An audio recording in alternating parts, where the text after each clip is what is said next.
네, 안녕하세요. 오늘은 그 신 선생님들과 굿에 대한 소리에 대해서 조금 얘기해 보려고 하는데요. 첫째, 옛날 구만신이라고 합니다. 이 선생님들은 그 연세가 지금 좀 많으셔서 이제 80대, 70대, 60대 이런 분들이 옛날 구만신이라고 합니다. 그래서 굿을 전수를 받을 때 조금 시련이 좀 많았다고 보시면 되는데요. 선생님 밑에서 무엇을 하나를 배우려고 하면 좀 많이, 진짜 우리네들이 머슴 아닌 머슴을 살아야 그 굿을 조금씩 가르쳐 준다고 합니다. 근데 이게 요즘에는 인터넷이 발달이 되고 학원이 생기고 막 이러다 보니까 여기저기서 중구난방으로 배우지만, 옛날에 우리 굿을 배울 때는요, 가서 걸레질도 해야 됩니다. 심부름도 해야 됩니다. 머슴 아닌 머슴이 돼서 조금 많이 고난이 많았습니다. 입에서 입으로 전수돼서 내려오는 굿 문서라는 게 있는데요. 이거를 배우기까지 뭐 1년차, 2년차, 3년차 뭐 몇 년에서는 이 굿을 마스터할 수가 없다고 보시면 되고요. 요새 학원이다 뭐다 해서 다 가르치긴 가르치는데, 이 예법하고는 조금 변천사가 많이 일어났기 때문에 좀 신식화가 많이 됐다고 보시면 됩니다. 그래서 이 구 선생님들, 이분들은 지금 세월이 많이 흘러서 이제는 그 자취가 많이 돌아가신 분들도 많고, 또 그 명맥을 잇겠다고 하는 분들도 많지가 않습니다. 왜 그러냐면, 첫째, 배우기가 많이 힘들고요.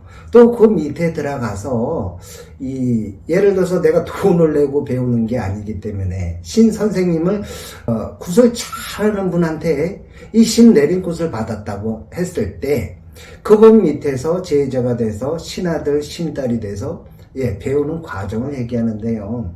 만약에 신딸 신아들이 20명 30명이 된다, 그 중에서 제대로 배우는 분은 불과 2-3분밖에 없다고 보시면 됩니다. 또 하나는, 저희가 이 신굿을 할 때 이 신 선생님도 상당히 중요하다고 보시면 되는데요. 이 신 선생님이 굿을 잘 하시는 분인가, 아니면 그냥 점만 보시는 분인가, 이것도 상당히 중요하다고 생각을 합니다.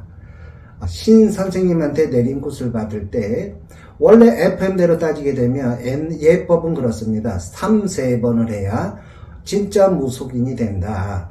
맨 처음에 굿을 하는 거는 호죽굿이라 해서 잡신과 참신을 갈라놓는 거를 굿을 하는 거고요. 두 번째는 내린 굿, 말 그대로 참신을 내 몸 안에 많이 받아들인다라고 해서 내린 굿이고, 불림 굿이라는 거는 이 굿을 받고 나서 내가 불려야 됩니다. 그 한마디로 말해서 손님도 많이 받아야 되고 일도 많이 해야 되고, 그러면 예를 들어서 내린 굿을 이렇게 아무것도 모르는 상태에서 내린 굿을 받게 됩니다. 그래서 내린 굿을 굿을 나가서 내린 굿을 받고 나서 이 신 선생님 조그맣게 법당을 차려주고, 그런데 나는 도대체 어디로 가야 되느냐? 그러면 점을 봐야 되는가? 최고 중요한 건 점을 보는 것도 상당히 중요하지만요, 이 예법을 배우는 게 상당히 중요합니다. 그래서 이 내린 굿을 딱 받고 나서 처음에는 그렇습니다. 2번, 3번, 많게는 4-5번까지도 내린 굿, 불린 굿을 계속 할 수도 있다고 보시면 되는데요. 좋은 선생님, 참된 선생님을 만나게 된다면 제대로 이렇게 하시려 생각을 하고, 조금 양심에 손을 얹고 좀 비양심적인 선생님을 만나게 되면 조금 마이너스 아닌 마이너스가 된다고 보시면 됩니다. 그래서 신 선생님이 일을 하나를 조그맣게 뛰든, 내가 한 몇 년 차가 돼서 굿을 하나 뛰게 됩니다. 그래서 우리 굿당을 나가게 되면 굿을 하는 과정이 있는데요. 우리네는 한양 성거리 12거리라 해서 이 굿을 하게 됩니다. 선생님들은 불사거리다, 예를 들어서 산신 3거리다, 큰 거리다, 대강거리 많습니다. 그러나 정작 내가 굿을 해야 될 차례가 되면 이거 뭐를 해야 될지, 선생님들 하는 소리는 그냥 대신거리를 놀아라, 아니면 그냥 몸주신을 놓아라 라고 얘기를 합니다. 그러면 내가 아는 거는 아무것도 없습니다. 그러면 어느 신령님들을 쳐들어야 될지도 알지도 못하고, 그렇다고 해서 우리 신 선생님이 좀 구슬 잘하는 분이었다면 턱 들어가서 구슬할 때 그냥 한 거리 원목을 딱 할 수가 있을 텐데, 우리 신 선생님도 원거리를 못한다면 나는 뭐 배운 게 있어야 한 거리를 놀지 않겠습니까? 그래서 맨 처음에 이 몸주신을 놓으십시오 라고 얘기를 해요. 그러면 뭐 대신거리를 논다, 뭐 동자를 놀고 선녀를 놀고 다 이렇게 하지만, 원래 예법으로는요, 이 굿에서 12거리를 제외하고는 이 선녀라든지 예를 들어서 뭐 동자라든지 이런 거리는 사실상 없습니다. 그러면 열심히 내가 해서 나 동자 뭐 1년 내리신 분이 동자를 웁니다. 동자를 울면서 맨날 웁니다. 왜 이렇게 웁니까? 사탕 사느라고 열심히 울어요. 왜?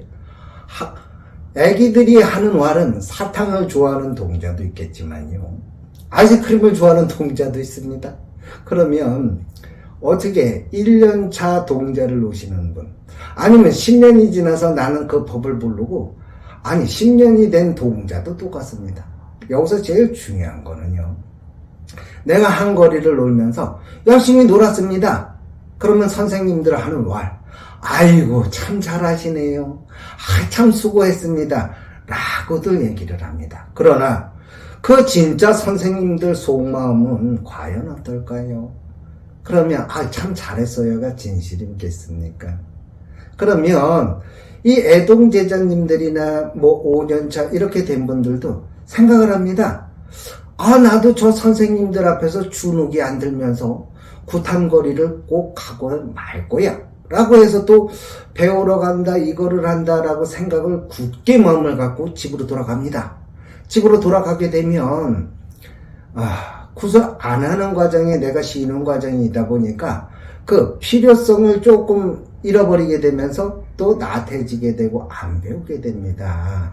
그래서 이 소리라는 거는 옛날서부터 구슬할 때도요, 뭘 선생님이 가르쳐주고 뭘 하세요라고 하면 애동제자, 재금 치십시오, 여기 징 치세요 라고 이렇게 얘기를 해요. 그런데 그냥 가르쳐주는 것도 대충대충입니다. 뭐 자세하게 설명을 하지도 않아요. 그러면 우리 굿의 소리는요, 3연 6갑이라 해서, 예를 들어서 그냥 간단하게 6가지 소리가 난다 해서 3연 6갑이라고 하시면 됩니다. 그러나 내가 재금을 두들길 때 막 있는 신껏 두들기게 됩니다. 그러면 그 음악은 소리가 죽는 겁니다. 악사들이 피리 소리가 나고 대금 소리가 나고 검고 소리가 나고 아쟁 소리가 나는데, 이 재금 소리 혼자 튀어갖고 막 소리가 강하게 나게 된다면 그 굿에서 음악이 죽어버리게 됩니다. 더 나아가서 징도 너무 세게 두들기면 이 악사님, 우리네들이 얘기하는 악사님이라고 합니다. 그분들 소리를 뛰어넘게 되면은 이 굿이 이게 산으로 가는지 바다로 가는지 전혀 알 수가 없습니다. 그래서 이 소리라는 게 상당히 중요한데요, 우리네 굿상에 향을 피우는 그 요지가 뭐냐면, 낮은 향내로 흠양을 하시고, 뭐든지 우리 제사를 지낼 때 향을 키우는 거는 흠양을 하게 됩니다. 직접 와서 막 이렇게 손으로 먹는 게 아니라 드시는 게 아닙니다. 항상 응감하신다고 해서 향을 키우고, 향이 꺼지지 않게끔 늘 제사상이라든지 우리네 무속에서도 상을 많이 차리고 이렇게 합니다. 그러면 저희네들 애동 제자님들이나 뭐 10년차, 뭐 20년차 이런 분들도 빨리 배우는 분들이 있는가 하면 또 더디 늦게 배우는 분들이 상당히 많아요. 그러면 여기서 중요한 거를 한번 얘기를 해볼까 해요. 나는 왜 이 자리에 서 있는가? 나는 어느 자리에 과연 서 있는가를 한번 잘 생각해 보십시오. 그럼 내 주변이 인맥이 많습니다. 그 인맥이 많은데 그 인맥을 내가 좋은 말을 해서 도움을 주면서, 막말로 얘기해서 우리네 무속인들은 다른 사람들의 뭐 정신적인 면이라든지 사업을 하는 분이라든지 뭐 조언을 한다고 이렇게 보시면 되는데, 그거 더 나가서는요 비방도 합니다. 그럼 옛날로 따지게 되면 장자방이라고 보시면 되는데, 이분들을 갖다가 예를 들어서 내가 거짓말을 하고 또 급해서 먼저 한 입, 또 이것도 급해서 먼저 두 입, 이렇게 다 하다 보면 내 주위의 인맥들은 결론적으로는 다 끊어지게 됩니다. 그러면 제일 중요한 거는 그들을 살려야 됩니다. 장자병이 돼서 정치를 하고 이분들이 어느 정도 위치에 올라가면 그때 내가 이만큼 했으니 이만큼 나한테 주십시오 해도 늦지는 않습니다. 그러면 내 주위가 어둡고 아무도 없다라고 판단이 된다면 다음 행보는 불을 보듯 뻔하지 않습니까? 그러면 나는 도대체 왜 여기에 서 있는가를 생각을 하시고요. 그냥 서 있다고만 감 떨어지기 기다리지 마시고, 나한테 필요 있는 사람, 필요 없는 사람, 아무짝에도 필요 없는 분들 아닙니다. 예를 들어서 간단한 분, 편한 분, 불편한 분 다 내가 맞닥뜨리면서 인맥을 쌓아가십시오. 그러다 보면 그분들이 언젠가는 나한테 도움이 될 거고 나는 그분들한테 도움이 될 거고, 서로 이 어깨를 나란히 해서 같이 가야 됩니다. 나 혼자 동떨어져서 독불장군이 돼서 아무리 간다 한들 그 길은 다음을 봐도 불을 보듯 뻔하다고 보시면 되는데, 제가 이 동영상을 올리게 된 동기도 많은 분들이 보시면서 뭐 많이는 아니더라도 좀 도움이 되셨으면 하는 바람이 있고요. 아니 나는 지금 아무도 없고 아무도 안 오는데 어떻게 하냐 라고 하면은 다음의 말은 뭐라고 생각을 하십니까? 그냥 그대로 계세요 라고 할까요? 아니면 밖으로 뛰어가세요, 달리기만 하면 사람이 생깁니까? 그러지 말고 그냥 내가 더디더라도 한 보 한 보 어떻게 하면 갈 수 있을까를 생각을 하시기 바라고요. 이 내가 서 있는 위치를 다시 한번 바라보시기 바라고요. 뭐 기왕 동영상 찍긴 찍는데요, 그냥 구독 한번 눌러주세요. 그러면 저한테 많은 도움이 되고요. 좋아요 한 번도, 전 이런 건 몰랐습니다. 그런데 이걸 찍다 보니까 무조건 구독하고 좋아요 눌러줘야 좋답니다. 어쨌든지 전국의 우리 무속인 여러분 힘 많이 내세요. 왜 이렇게 우울하게 항상 먹구름이 끼어 있습니까? 저희네들도 할 수 있습니다. 많은 사람도 살려줄 수도 있고요, 또 더 나가서 더불어 나도 살아갈 수 있습니다. 그러나 내가 약간 삐딱선을 타고 좀 나쁜 마음을 먹고 또 남들한테 거짓말을 많이 하고 이렇게 가면 처음엔 시작은 좋으나 마지막에 가서는요 결국엔 나도 모래성을 쌓게 되면 무너지게 됩니다. 모든 손가락질이 나한테 다 돌아온다고 보시면 돼요. 그래요, 요걸 먹고 사는 삶 괜찮습니다. 돈만 있으면. 그러나 그 돈이 나한테 과연 머물러 있을까요? 그러면 내 가슴에 양심의 가책을 안 느끼면서 그냥 그분들을 다 살려주십시오. 내가 할 수 있는 만큼 모든 것을 총동원해서 무조건 열심히 하시기 바라고요. 여기서 제일 중요한 게 하나 있습니다. 그 인맥 중에서도요, 선생님 제일 중요합니다. 그러면 우리네 인터넷을 한번 보십시오. 내가 잘합니다. 내가 선생입니다. 내가 너무 잘합니다. 그렇지 않아도 제가 말로만 계속 떠들고 있는데요, 조만간 앞으로 이 한양 12거리 3거리 구슬 찍을 예정입니다. 또 이것도 한번 많이 받으시고 도움이 되셨으면 하고요. 오늘은 간단하게 여기까지만 하시는데 힘 많이 내시기 바랍니다. 감사합니다.